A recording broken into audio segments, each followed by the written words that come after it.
Hello, hey guys, welcome back to my YouTube channel. Myself Ankur Majumdar. Today wishing you all happy Akshaya Tritiya and Eid Mubarak to all. Today is 3rd May. On this day, India's first silent film Raja Harishchandra was released by Dada Saheb Phalke. It was being released and it is also known as India's first full-fledged film. From there, how history of Indian cinema starts. Hopefully you will guys enjoy the video. Then let's play the video. Till then, enjoy guys, keep supporting.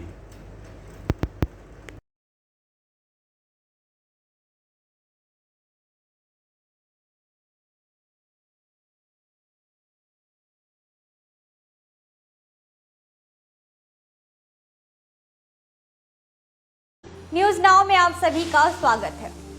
भारतीय film industry का एक लंबा इतिहास रहा है। पूरे विश्व में भारतीय फिल्म इंडस्ट्री की अलग ही पहचान है। कई सालों के उतार चढ़ाव के बाद भारतीय फिल्म इंडस्ट्री इस मुकाम पर पहुंची है। आज हम आपको भारतीय फिल्म इंडस्ट्री की पहली फिल्म के बारे में बताएंगे, जिसके बारे में आज के युवाओं को शायद मालूम भी ना हो। जी हाँ, हम बात कर रहे हैं भारत की पहली फिल्म राजा हरिश्चंद्र की, जिसे दादा साहब फाल्के ने बनाया था। नमस्कार, मैं हूं आपके साथ प्रेरणा। भारत के फिल्म इंडस्ट्री का इतिहास बहुत पुराना और गौरवशाली रहा है।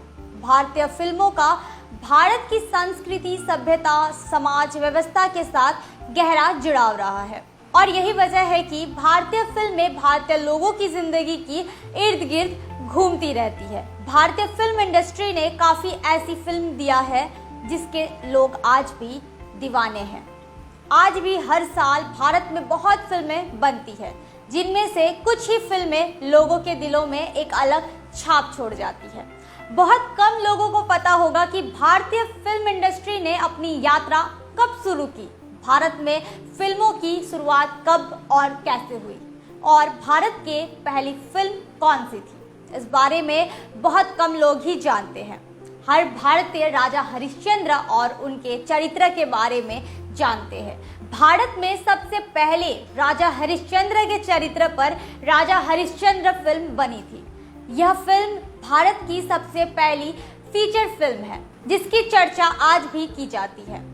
आज हम आपको फिल्म राजा हरिश्चंद्र से जुड़े इंटरेस्टिंग फैक्ट्स के बारे में बताएंगे, जिसे जानकर आप भी हैरान हो जाएंगे कि भारतीय फिल्म इंडस्ट्री से जुड़े लोगों ने कितने मेहनत से फिल्म निर्माण करने का बीड़ा उठाया था। भारतीय फिल्म इंडस्ट्री की पहली फिल्म राजा हरिश्चंद्र 3 मई 1913 में बनकर तैयार हुई थी। इस फिल्म से पहले भारत में लोगों को सिनेमा के बारे में पता भी नहीं था, इसलिए राजा हरिश्चंद्र फिल्म की अहमियत बहुत ज्यादा है।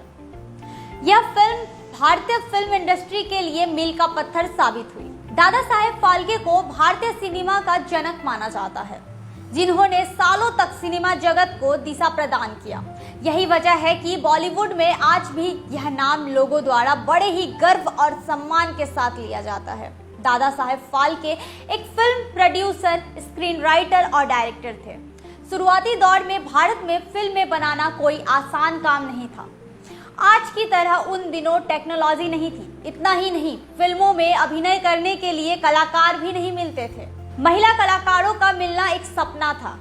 शुरुआती दौर में फिल्मों में साउंड भी नहीं होता था।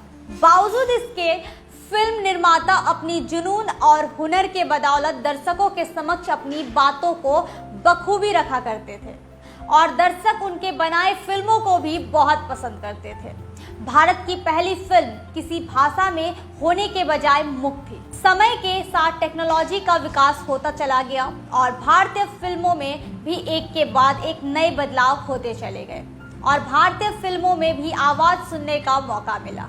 भारत की पहली राजा हरिश्चंद्र फिल्म का प्रीमियर ओलंपिया थिएटर मुंबई में 21 अप्रैल 1913 को हुआ था, जिसमें मुंबई के बड़े बड़े लोगों, डॉक्टर, पब्लिक वर्कर, स्कॉलर, जज, समाचार पत्रों के संपादक आदि को आमंत्रित किया गया।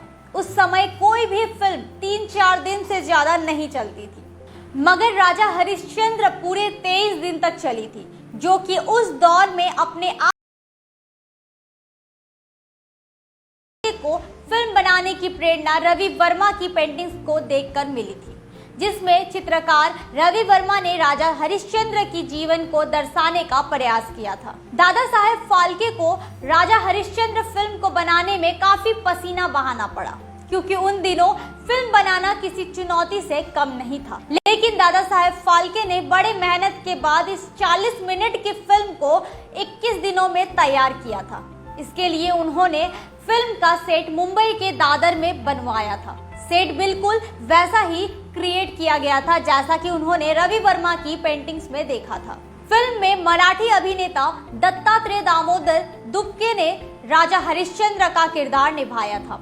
दादा साहेब फाल्के ने अपनी इस फिल्म के लिए काफी समय तक महिला कलाकार की खोज की थी, लेकिन उस दौरान फिल्मों में महिला कलाकार आना नहीं चाहती थी। इतना ही नहीं, इस फिल्म में वेश्याओं ने भी काम करने से इनकार कर दिया था। आखिरकार दादा साहेब फाल्के ने रानी तारामती के किरदार के लिए एक पुरुष कलाकार को कास्ट किया, जिसके बाद अन्ना सालुंके ने यह किरदार निभाया। इस फिल्म को बनाने में कई लोगों का योगदान था। फिल्म के निर्माता दादा साहेब फाल्के की पत्नी ने भी इसमें अपना योगदान दिया था।